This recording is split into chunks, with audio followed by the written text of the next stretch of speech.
People feel free to trickle in. It's a pleasure to be here. I'm Charlie Gillig. I am executive director of the Skadden Foundation, which has traditionally been in New York City for its first 37 years. And I started this job in August and kind of have moved our headquarters to Los Angeles and to California. I'm from LA. I was a Skadden Fellow in San Diego. I then worked at Neighborhood Legal Services here in LA for 6 years, and before working for the DOJ remotely here from LA, and I'm still here, actually in Altadena for the folks who are from the area. So I'm very excited. I was a board member for LAAC. I really love the mission of LAAC, and and had the opportunity to kind of do this and a few other presentations to help encourage and inform applicants. I jumped at the chance. So it's a pleasure to be here. And I'm also joined by former Skadden Fellow Shane Ross. And Shane, would you mind giving a quick introduction? Sure. Thank you for having me. And it's my first time meeting Charlie, so that's exciting. My name is Shane Crary Ross, and I'm a former Skadden Fellow from 2018. I did my fellowship at California Rural Legal Assistance in Santa Rosa, California. I'm also a California native, originally from the Bay Area, and currently work for the County of San Mateo, opening an office focused on workers' rights. Um, have had a couple roles in between, but am back in California in actually my home county, doing work that I loved doing during my Skadden Fellowship. So I'm happy to share. It's a little old, but I'm happy to share about my experience with the fellowship, and glad to be here and have really appreciated LAAC's resources over the years as well. Yeah. Thank you, Shane. And we want this to be very interactive. There's a lot of information on the website about sort of eligibility for applicants and host organizations. I'll talk a little bit about that, and we have a bit of a PowerPoint. But I encourage you all to ask questions as they come up. You can put them in the chat or raise your hand. We really want this to be about advice, about how you can kind of prepare your application, choose an issue, choose a host organization. So I'm going to sort of give an overview about some of the basics of the foundation, and then, I was a fellow, and Shane, we'll sort of share our experiences. The one good thing that I'm happy to report is that the fellowship has kept its mission and priorities the same, even with, frankly, a relatively tumultuous past year. And so, the way that you approach the application and interviewers really hasn't changed that much. Although, Shane, did you interview with Susan or Kathleen? I think I was the last batch to interview with Susan. Okay, so maybe we're a little outdated on the interview because Susan was a little more straightforward about interview questions than I think Kathleen or myself are. But we'll get into that a little bit. Okay, I'm going to share my screen, and I'm going to do a little bit of a boring PowerPoint, and then we'll hop into advice. All right. Continue to share. Yes. Does everything look good? Yes. Great. Thank you. So this is kind of what we're going to cover very quickly. So generally for the foundation, we fund 2-year fellowships for primarily postgrads and clerks, although we have opened it up a little bit. I'll get into that in a moment. But we, in the past year, funded 34 2-year fellowships. It was the most we ever have by about 5.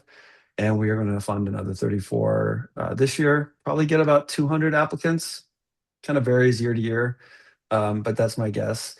Over the years, we've had over 1,000 fellowships and fellows, and the network is, at least in my career, and has been very important to my career. And it's very much a pay it forward network, where I would encourage anyone who's thinking of applying to reach out to former fellows and current fellows and incoming fellows, whether they went to your law school, whether we're at your host organization, or working on an issue related to what you propose. Utilize the network. Feel free to cold email people. I know I did. I know I've received a lot of cold emails, and people are willing to help. So try to keep that in mind. There are a lot of fellows out there, and your public interest career advisor should be able to help connect you with folks. Um, and you can also find most fellows by kind of Googling Skadden Fellows and then the year with above the law, and you can see kind of previous projects. And we're going to be posting a PDF list of all of the former fellows in the coming weeks. So before you kind of start your application process in the summer, you should have access to that. The fellowship funds all kinds of different projects and geographies. So of those 1,000, we've covered most substantive areas related to unmet civil legal needs. The basic criteria is that you are providing services, you're meeting unmet civil legal needs to people living in poverty. As many of you know, from that can cover a lot of different subjects. This is some of them that we've kind of, this is, I think, the of the 1,000, these are sort of the ones that we've covered: education, housing, the ones you'd expect, workers' rights, et cetera. We have a lot of immigration now. I think 7 of the 34 served immigrant populations last year. Housing, workers' rights, veterans. But if you look at the 34 that are on our website, they cover a lot of ground and a lot of geographies. And I think one of the questions that you'll all be asking yourself as you think about what host organization to sponsor you and what issue to address is, and I'm really interested to hear Shane's experience with this, about going to kind of a big city with a large scope, maybe statewide or national, or are you going to maybe a smaller organization or picking a specific geography that is like enormously underserved? When I was at DOJ, I was looking at kind of broader access to justice issues. And we all know the statistics of sort of 80 to 95% of civil legal needs are unmet. So there's a huge amount of underserved populations, but rural is really important to me. It's something I think helps an application stand out. I think if you have a particular area that is underserved that you are passionate about, I would encourage you to pursue it, even if that organization may not be sort of as credentialed or maybe has had as many fellows as others. My project was in San Diego, which is a big city with a lot of organizations, but I think I was the 4th fellow. This is 15 years ago. Was the 4th fellow to go to this organization called, to go to San Diego, period. Was the 1st fellow to go to an organization called Casa Cornelia Law Center, which had 5 attorneys. So yes, you can go to ACLU Immigrant Rights Project. We fund people there. We're going to fund people at various ACLU national and affiliates. But we are also very open to projects that are maybe at organizations that haven't traditionally had fellows or are serving geographic regions we haven't previously. Eligibility, most of our applicants apply during the fall of their 3L year. Many are current clerks. So, if you're 3L and have a clerkship, please apply. I think 20% of our fellows last year were clerking somewhere. So it's very common. You can also have an LLM. We've also expanded the pool to kind of include individuals that are 2 years out of graduation. I think the idea there are, because entry-level hiring is really tricky right now, I think there are individuals maybe on short-term internships or maybe school stipends. So if you're in the public interest and maybe don't have a full-time job but have a fellowship idea, you can still apply after graduation. So, I would encourage you all to reach out to me if you have questions about eligibility. I talked about the general overview about meeting unmet civil legal needs of people living in poverty. Most organizations have income sort of guidelines for serving people living in poverty.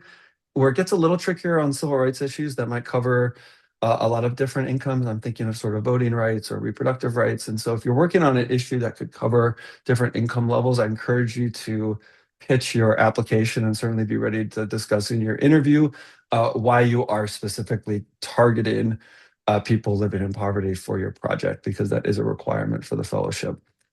The only thing we don't really fund is criminal defense. So something that a public defender would do. Other than that, there's a lot of gray area. There are a lot of myths out there about sort of what Skadden does or doesn't fund. I think that pool of projects is continuing to expand as the years go on, and I'm very open-minded about finding the best people doing the best work, whatever that may be. So if you have a question about whether your project would be something we'd fund, I would, again, you think of me as a resource coming out of this, and I'll have my contact info. It's also on the website. The host organization requirement, it must be an independent 501c3. It must have two attorneys doing civil legal advocacy who can supervise the project. You want one of them to be a substantive expert. If they're not, you want to have a plan for how you're going to receive mentorship and supervision. It's not insurmountable, but I think it's something to be thoughtful about. It's something we care about. It's good for your professional development to pick organizations that have strong supervision. And frankly, if a host organization is a good fit, hopefully they're being quite thoughtful about what your supervision looks like. And I encourage you all to be sort of proactive in those conversations with host organizations about who will supervise you, what it looks like, because it's better for you and it's better for your project. And it's something that we consider as well in kind of choosing projects. So, we'll get to the application components later on, but one of them is a host letter of support in which hopefully your host is spending a decent amount of space talking about who will supervise you and what their credentials are. So now let's get to the fun part. What are we funding? Well, we call it design your own fellowship. Some people call it designing your dream job. I just call it awesome. I think this is incredibly empowering and a rare opportunity for recent graduates. As I mentioned, I've sort of been at entry-level attorney, a supervisor, as manager. It is not common for recent graduates to be able to go in and have control over kind of their own project. And I think it's great for professional development for the fellows. It's very exciting for the host organizations because they get to fund a need that they're aware of, but might not otherwise have capacity to serve that population or issue. So I find it very exciting. And so how do you sort of do this, and where do you start? And I will pass it to Shane because I would love to hear, Shane, sort of how you came to your issue and your projects. Sure. Thank you. I really like this diagram. So my project, just as a little background, was a medical legal partnership project working with California Rural Legal Assistance to develop a medical legal partnership with a network of federally qualified health clinics in the western part of Sonoma County, which is the more rural part of the county. And the reason I said I like this diagram is because I wasn't one of those people who had a really clear dream job coming out of law school. I knew what kind of work I liked. I knew that I cared a lot about housing and about economic justice. And my background was in social work, so I was particularly interested in medical legal partnerships as a model. But if you had told me, hey, Shane, what do you want to do? I wouldn't have just said, oh, I want to start a medical legal partnership in Western Sonoma County. What I was lucky to have was a relationship with the organization already because I had interned there in law school. And so I'm thinking most people here are 3Ls, but if this is not too late for you to hear, I really recommend doing as many internships in law school as you can and getting that sense of the legal aid and public interest landscape in the area that you want to be in. So I was able to reach out to my internship supervisor, who was actually in a different office, and just say, hey, I'm interested in medical legal partnerships. I'm interested in housing. Is there anyone at CRLA that you would recommend that I talk to? And it happened to be that the directing attorney of the Santa Rosa office at the time was particularly interested in this issue and had kind of informally been trying to start a medical legal partnership and wanted to have somebody come along and kind of take it on. So that was how my fellowship idea kind of came about. I talked to other organizations too. I think it's always good to cast a wide net, and even though the directions that didn't work out, it was good relationships to have. I would definitely second what Charlie said about like don't be shy about cold emailing former fellows and also just like public interest lawyers in general. I think most people are willing to pick up the phone, and if they're not, they won't respond to you, and you'll be in the same place you were before sending the email. So that's a little bit about how I started my fellowship search. Thank you. I've been doing a lot of these presentations this spring and with different fellows, and everyone's path is different. So I don't think there's not necessarily a playbook, but the common themes that I see with most people is that the issue or the project or the population that they're serving like really moves them, that they find it personally compelling. And not only that they find it compelling, but they also find a way to communicate that in a way in their application and their interview.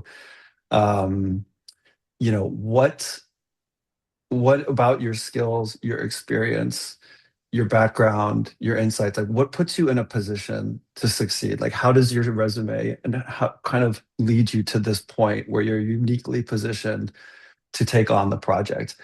And that's part of the storytelling that's really important in the application and in the interview. Um, and again, people can have different ways of getting there. For me, my passion in law school was immigrant rights. I knew I wanted to do something in immigrant rights. I knew I wanted to go kind of to an underserved area. I went to San Diego at a period where there weren't a lot of organizations working on immigrant rights. And I took a day, I was interning at an organization called Esperanza Immigrant Rights Project in Los Angeles. And I took a day, a Friday, and I called all four organizations that served immigrant populations in San Diego. And I just said, hey, I want to do a fellowship. Will you meet with me? And ACLU said, no, our application deadline is passed, but we'll meet with you. And then I met with them and they were kind of like, thanks, but no thanks. And then I met with a couple other organizations that I hadn't heard of before. They've been recommended to me. And I just sort of said, this is, what do you have in mind? And this organization, Casa Cordelia, had this project in mind. San Diego State had identified a community with an enormous amount of need called City Heights, this neighborhood. And the project was going to be to open a satellite office, like a physical space, build community relationships, client referral pipelines, which actually ended up being a medical legal partnership because my biggest referrer was a community health center. Um, I didn't know it was a medical legal partnership either, but until afterwards, but that's sort of what it was. And, that's how I kind of came to it. And I've been surprised how many former fellows could just had a gut feeling that the host organization was a good fit. And I know that's not a scientific way to talk about committing to a host organization and a fellowship, but I think you should trust your instincts about what feels right. Um, and having lots of conversations with the host organization. I mentioned supervision, but also, how does your project fit within their strategic plan? Like, why do they want to do it? What evidence do they have of the need? Asking those kind of questions up front will give you a sense of whether it's a good match. Um, we talked about sort of a strong track record of training, supervising, starting attorneys. I think that it's a balance. I mean, we look for that, but if you're going to an organization that maybe hasn't hosted a lot of fellows, you can think about different ways of getting that support. I think, we talked about sort of the communication and learning about whether you share the sort of commitments and vision and lawyering and also sort of commitment to certain client populations. I think that only comes with time and with communication, which you don't always have. Sometimes people, identify, I don't know, Shane, did you say, when did you identify when did you kind of commit that you were that you were going to Mm, pursue this? I think it was the summer before. So, like Okay. the people on this webinar are ahead of where I was in May before my Yeah. application was due. It was kind of late in the summer. Yeah. And almost everybody, I thought that I was the only one because I didn't, it's like I said, I didn't really develop till July and was writing it up until the last minute. Um, a lot of people have that experience. And it makes sense, right? Like your 1L year, you're not taking courses necessarily related to your passions. And then you have your 1L summer, and then your 2L year, you're really diving into issues that interest you, and you're starting to think about what you enjoy doing and what the needs are.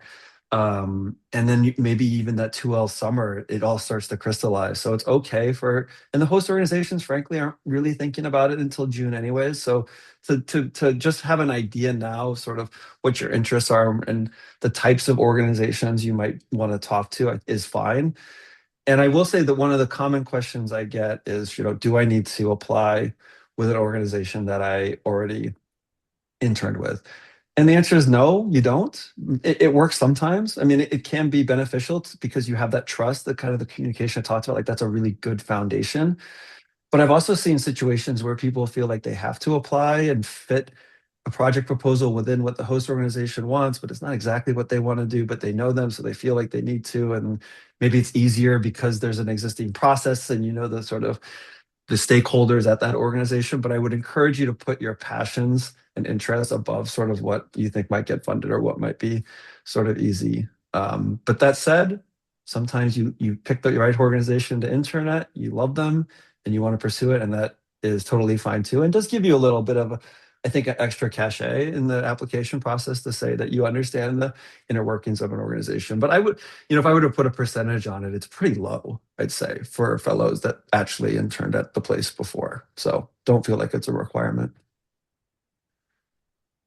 We have any questions? We've been talking a bit, talked a lot. I mean, I think these are kind of the two of the big topics that most applicants or people thinking about fellowships are related to choosing an issue and finding a host organization. What do we have any questions? Feel free to type them in or raise your hand.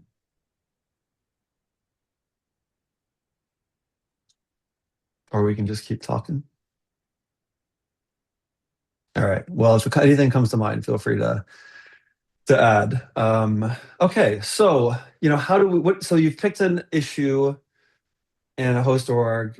Here's some sort. I mentioned the website. Excuse me, one moment. Just getting over a cold. Apologize. Um, you have me as a resource, particularly on eligibility and structure. We talked about current former fellows, anyone in the public interest, professors, career service advisors, should all be good sources of information. Um, I don't want to jump to that yet. What? So Shane, can you talk a little bit about your strategy? So once you picked your host organization and your issue, can you talk a little bit about the iterative process? Like, who did you talk to get advice on the application? What from kind of making the first agreement to submitting the application, what did that sort of period look like? Yeah. Oh, I talked to a lot of people actually. So I think I guess I can kind of like break it down into different components. I think the first thing was really developing the project idea, like having something a little bit less vague than, oh, a medical legal partnership in Western Sonoma County.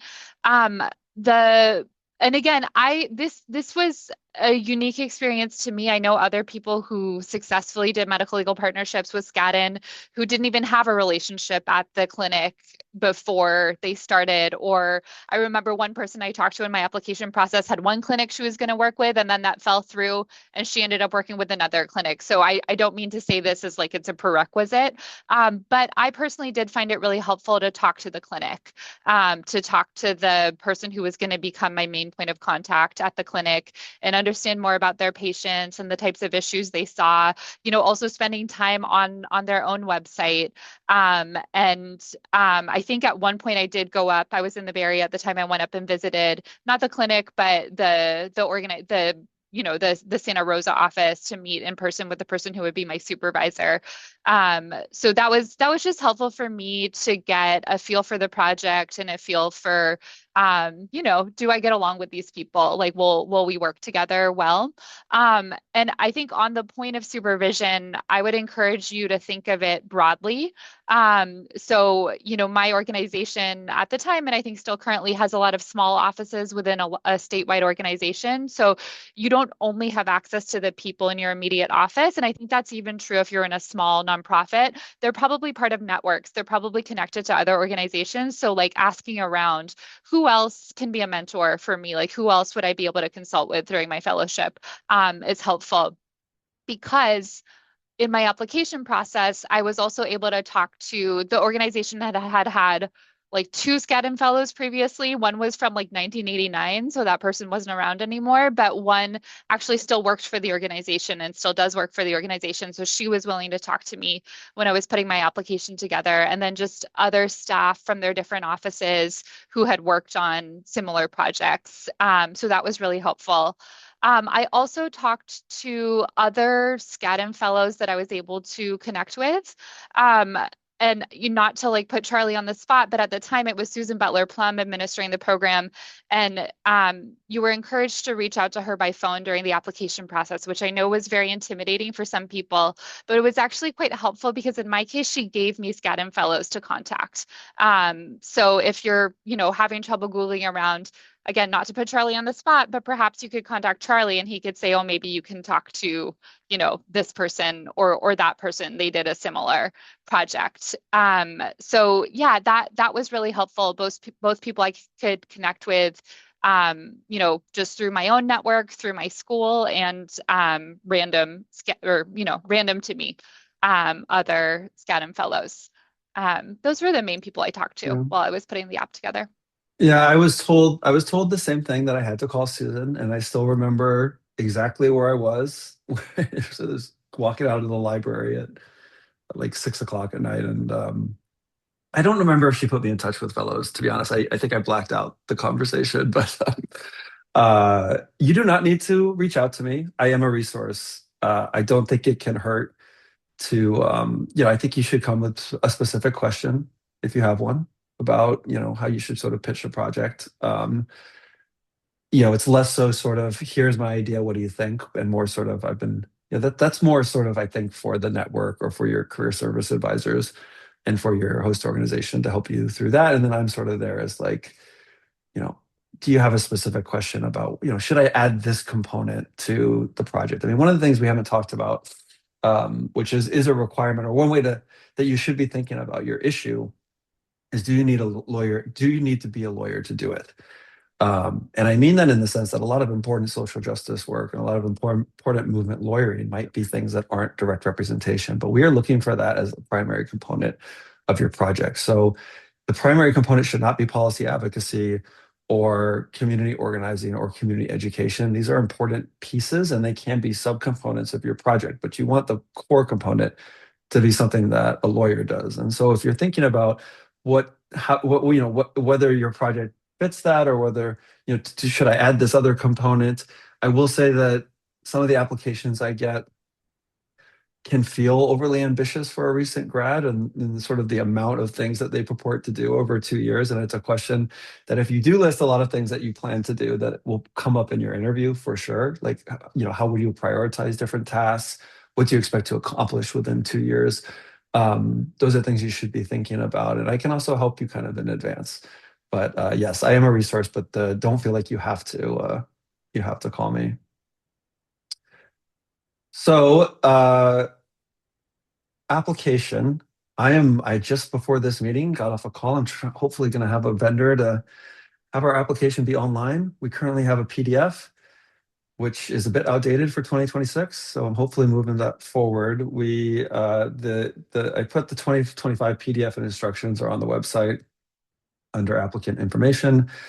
The essays will be the same, the questions will be the same, maybe some slight tweaks in the way that they're asked, sort of for using drop downs and things like that, but the essays are the same. It may be online, so I don't think anybody's filling out the PDF right now, but hopefully there'll be a click that you kind of create a login and then can save it, and it'll be a much easier process for everybody. So it's 3 essays. One is about what you'll do in your project. It's 400 words, which is not a lot of space. And then there are 2 essays that are more about you and why you want to do this work and your commitment to public interest. I would encourage you to be client-centered in those essays, because that is something that we look for. 2 letters of recommendation, one academic, one legal supervisor. Choose people that know your work, that can really speak, that have seen you work with clients in particular. Again, we are interested in your ability to work with clients and relate to clients and be empathetic and be dedicated, that can speak to your commitment to public interest. Again, we, of our 1,000 fellows, 90 to 95% are still in the public interest, and a career-long commitment to public interest is something we look for. And so think about different ways and different pieces of your application that you can communicate that to us. One of which can be in who you choose to as your recommenders. So I would pick someone, for instance, if you're choosing between your torts professor who you got an A or a clinical professor who saw you work with clients, I would probably choose the clinical professor who can speak to your work with clients and your dedication to public interest over your academic excellence. That said, some people have their choice professor send a recommendation, and then it's okay. But just be thoughtful about who you choose. Host organization letter of support. I'd say this is one thing that I find is a difference sometimes between organizations that have had fellows and don't, is the level of effort that is put into the host organization letter of support. This is an opportunity to maybe address pieces of your project that you don't have space in the 400 words to address. So things like how does the organization know the client need is there? What is the organizational capacity to support you, like logistically, but also with supervisors? Um, what, uh, how does this fit within the strategic plan of the organization? Right? Is it likely to be, or what is their plan to sort of continue this work after you've gone? These are things you should not be addressing in your 400 words, but I would encourage you all um, to work with your host organization to make that a detailed letter. Your resume, I talked about, uh, kind of having a story. I would say that the responsibilities that you highlight in your resume hopefully can be connected to something in your project so that I look at it and say, you did this here. That makes sense for how you're going to apply that skill or experience to the project. So just try to create a through line that prepares you, that shows how you are prepared to take this on. Um, Transcript, one of the questions I get a lot is, what if I didn't go to a top 10 law school? What if I have a GPA lower than 3.7? And, we take into account a lot of factors. I'd say that the fellowship and the foundation in the past has had a reputation for only choosing sort of elite academic performers from top 10 law schools or top 15 law schools. I would say that that has, we will have fellows and applicants that fit that criteria, but we also take into account a lot of other factors. And so I would not be dissuaded by, you can look at the list of law schools that we funded in recent years, and we actually take into account whether schools have had fellows recently or have never had a fellow, and we want to expand that pool. And there are things, as many people know, that are beyond just academic performance that can make them very well suited and prepared not only to succeed in their fellowship, but have a successful career in public interest. So we definitely are not just looking at law school and GPA and choosing fellows. And I encourage you not to be dissuaded by professors who maybe like me, and I don't know, Shane, if you had this experience, but I was told by a professor in law school, do not apply to Skadden because my GPA was not high enough. And, that was bad advice. And I've been surprised at how many fellows actually had been given that advice in their while they were a student, that they just thought that Skadden was Charlie, it looks unattainable. like you're out of presenter mode for your slides. Oh, okay, I'll go back. Thank you. But Shane, you were going to say? Just going to say that my school didn't have grades, or I probably would have gotten similar feedback, but there are a couple questions in the chat just to flag them for you. Oh, okay, cool. Let's see. I'll go back to where we were here. It And looks then like Carrie there we is go. asking, how do you make your dream/plan into a reality? What are the brass tacks, such as how long it took to achieve your plan and what day to day was like? Um, how do you make your dream plan into a reality? Well, I think part of that is thinking it through with your host organization. Because ultimately, too, it's almost two questions here. One is, how do you present it in your proposal, and then the other is sort of what happens when you become a fellow. And they're sort of separate in a way, but in the application stage, um, being thoughtful about what it looks like on the ground, like actually talking that through with your host organization. What does the day to day look like? And this is a question that will likely come up in your interview. Can you walk me through what a typical day would look like? How would you divide your time? Can you walk me through a client that you would assist? How will you find them? What will you do for them? What is the impact on their lives? So it's you know thinking it through, really. I know, Shane, what do you think? Yeah, I think it's a really good question. And like you said, it's kind of a different question for like making it a reality in terms of the application. I think like what Charlie said about the host letter, I think that's a really important component of the organization, both from my experience as a fellow and then as an attorney at nonprofits, like helping other people apply for Skadden fellowships and seeing, what applications get to the interview stage and which don't. I think it also tells you as a fellow how much support you're going to have from the organization, how much they believe in your project, like how far they're willing to go in terms of developing that organization letter with you, because that's really your opportunity to think about the brass tacks and imagine the day to day. I think once you have the fellowship, you also have to be flexible and know that things change. That what was true in August when you were writing the application might not be true the following year when you're there. Like in my case, I had the COVID pandemic during my fellowship. Did not see that one coming. But I think that, regardless of the setting, like what was helpful for me and what I've seen be helpful for other people, is just kind of like constantly showing up in whatever way it is. So like I went into my fellowship thinking, oh, I'm going to do housing habitability cases and wage theft cases. I did mostly eviction defense, and I did a bunch of other random stuff like helping people change their name and gender markers and get criminal records expunged. But I think just showing up, listening to the needs of the community, and being willing to adjust when you needed to. Yeah. No, I think the exception is a fellowship that goes exactly as planned rather than the rule. And that could be in today's political environment, that could be a question that comes up in your interview. Do not address contingency circumstances in your application, please. But it could, if you have a narrow focus on a particular policy, I could see a question coming up in the interview in the lines of like, what would you do if this policy didn't exist anymore? And I think one way to think about that is that you're serving populations as opposed to opposing particular policies. And so if you frame it in that regard, you can kind of pivot to other things that would help that client community. We got a question about LLM students. So LLM students can apply. If you graduate in fall 2026, it's a little tricky. You'd have to have a plan for taking the bar, because usually what happens is you graduate in May or June, and then you take the bar, and you should be barred when you start your fellowship. So you'd want to think about when you would start your fellowship and when you would be taking the bar exam, and whether that gap would impact your ability to serve clients. So you'd want to be thoughtful about that. Hello, Rachel. Nice to see you here.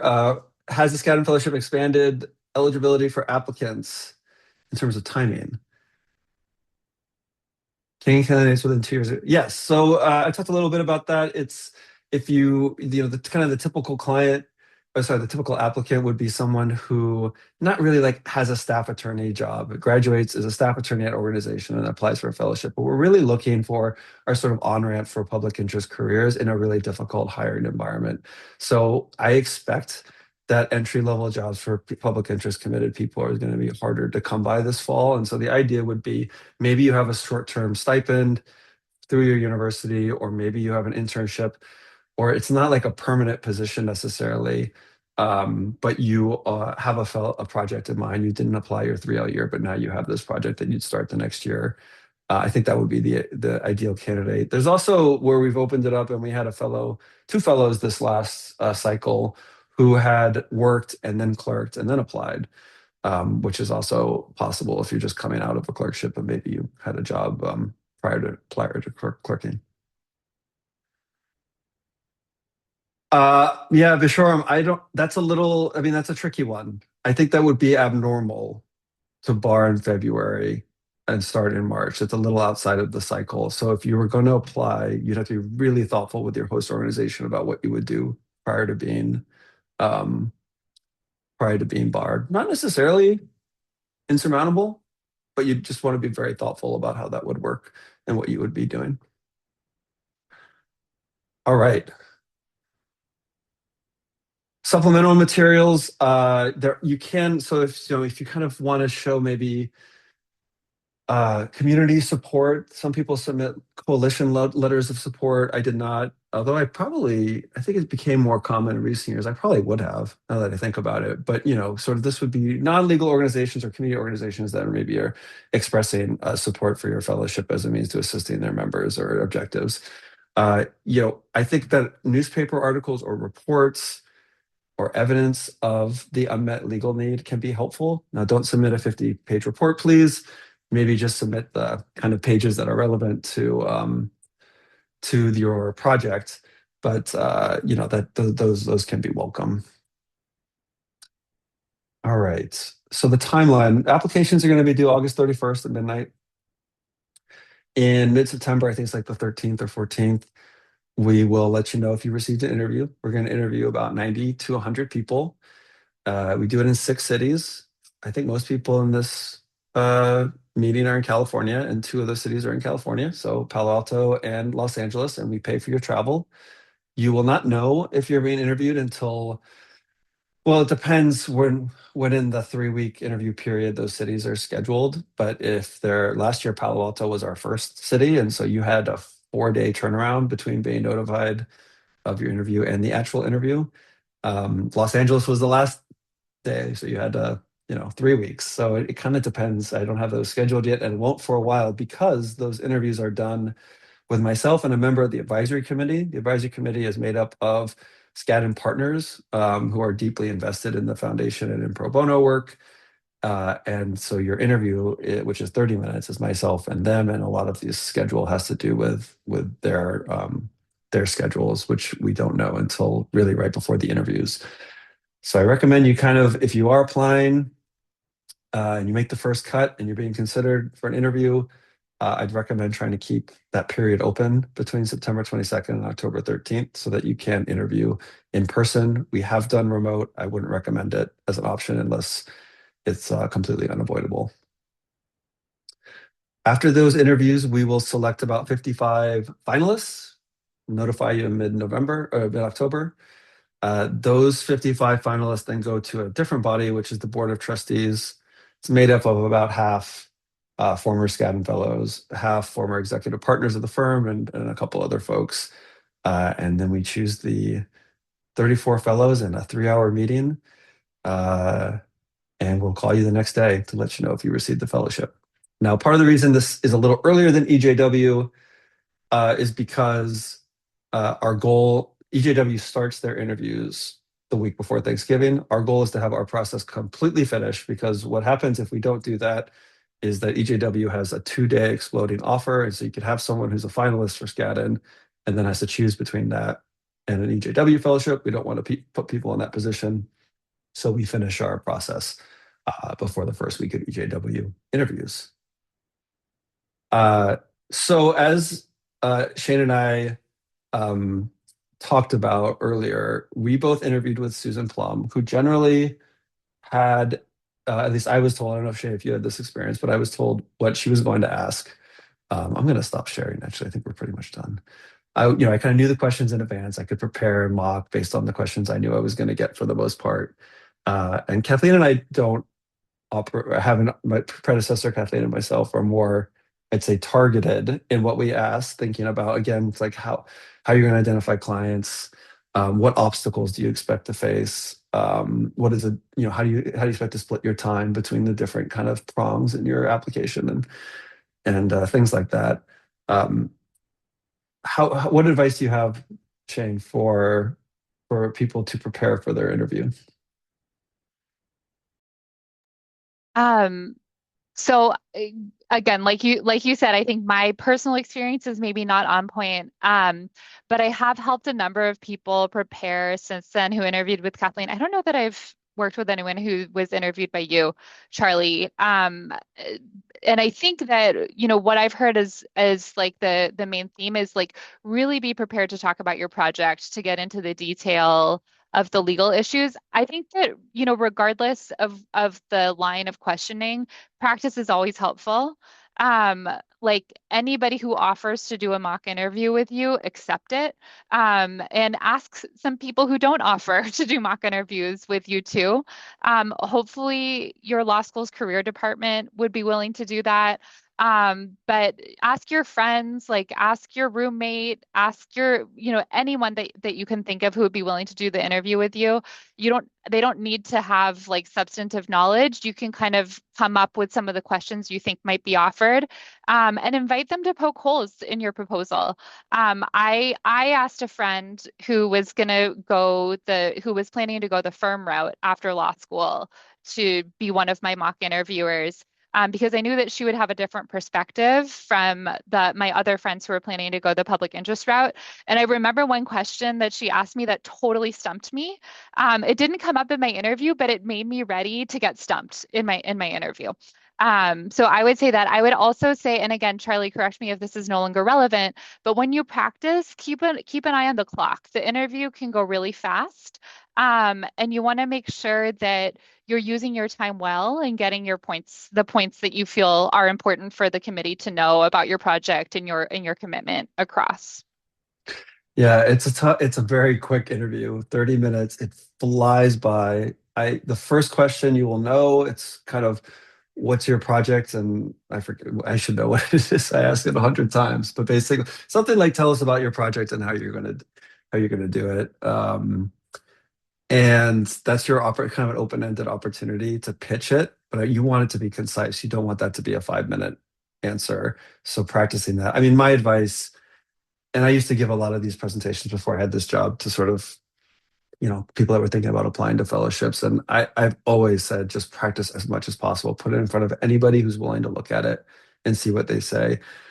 And part of that is just, preparation and, kind of just getting used to speaking about your interview and just repetition, like muscle memory. And part of it is getting sort of questions you don't expect, which you might get in the interview. And the more people you ask, the more likely you are to not be surprised by anything in an interview. I will say that depending on myself too, but also for the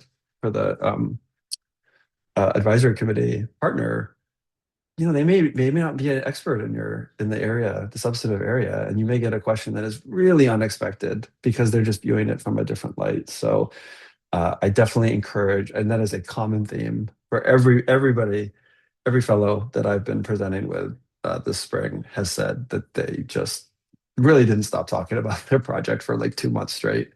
And so it is a lot of work, and I think that's part of. I talked earlier about choosing an issue that you really are passionate about and are truly interested in. Pick something you want to spend that time talking to people about, and not having to force it. I think is a really good starting point as you think about issues. All right. Any questions about the application or interview process?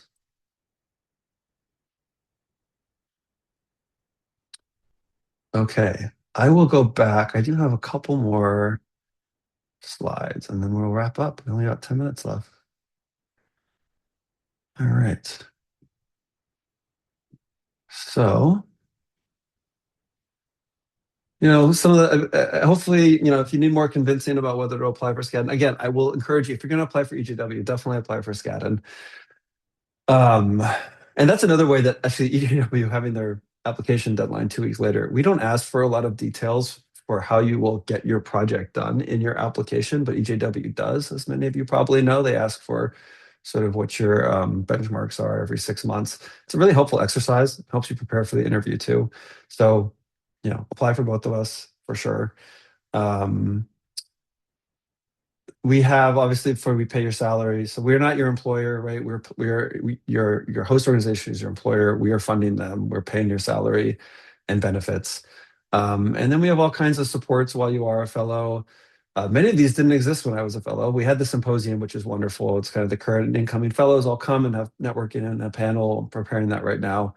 Um, but moving and bar expenses, which are quite considerable, because I signed those checks now. I could have moved from DC to San Diego on Skadden's dime. I did not do that. I just piled the stuff I could take into my Jeep in 2011 and drove it cross country. But no, we pay moving and bar expenses and 2000 for professional development. Shane, how did you use your professional development? Do you remember?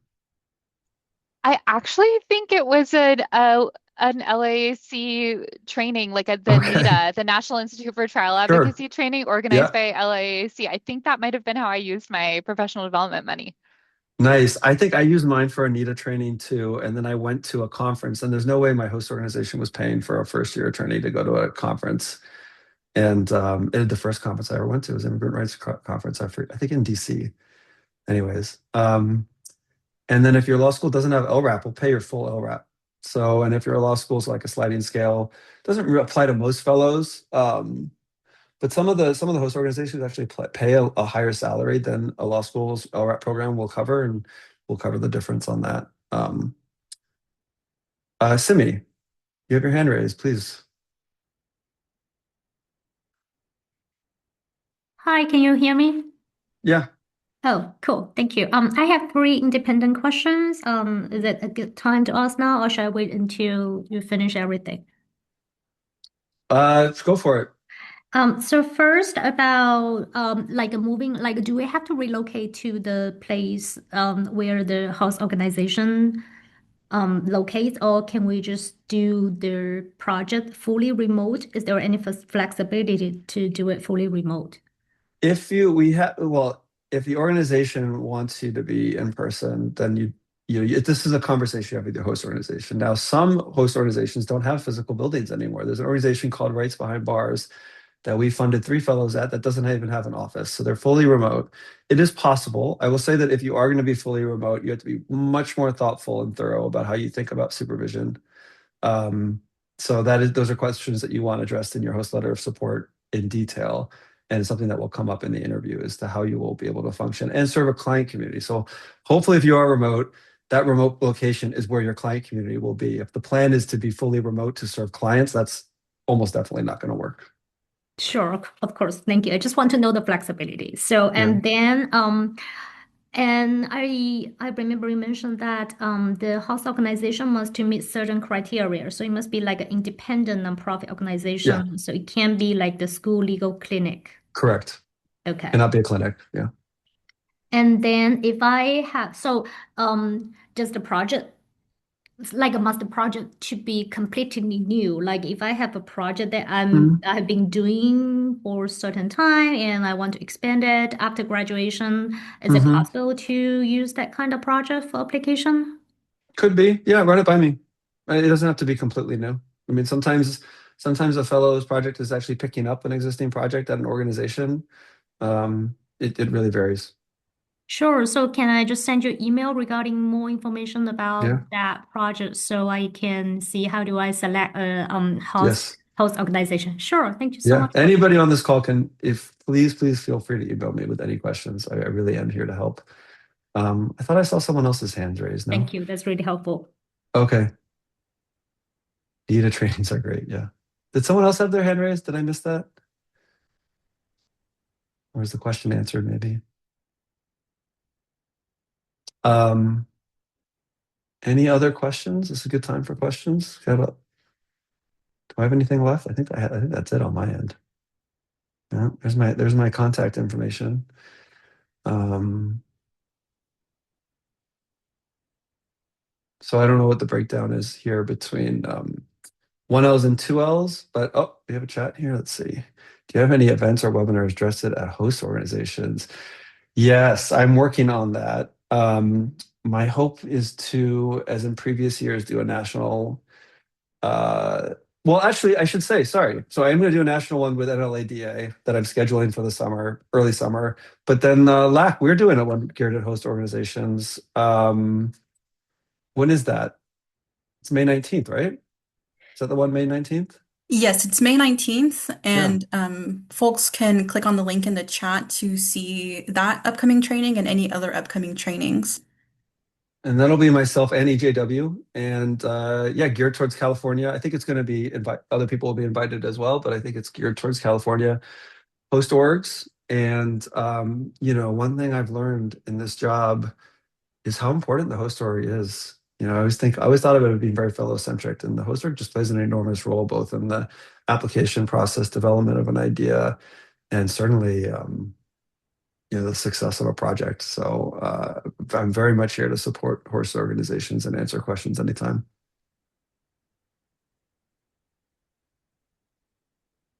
Thank you so much, Charlie and Shane, for that great presentation. We'll be sending the link to the recording to everyone. Please feel free to share the link with anybody in your community who you may feel would benefit from this information. Yeah, great. Is there any other questions before we end things? It looks like Jennifer has a question. From the last slide, it mentions financial support for hosts. If you have a family, are medical benefits just for the fellow, or does it extend to dependents as well? It depends on the host organization. So it depends what we don't sort of, we reimburse the host organization. So whatever the benefits the host organization offers, we'll reimburse. And that depends. So every host organization has different benefits that they cover in different ways. So yeah, they're not. That's one of the things we do not need to get into this, but sort of paying each fellow different benefits is a whole other discussion that we can do about organization administration on another webinar. But yeah, could be better ways to do that. But thank you all. Thank you, LAAC. And I will see. I'll see LAAC again in a month. And other than that, have a great rest of your day and reach out anytime. Thank you, Shane. Really appreciate your time.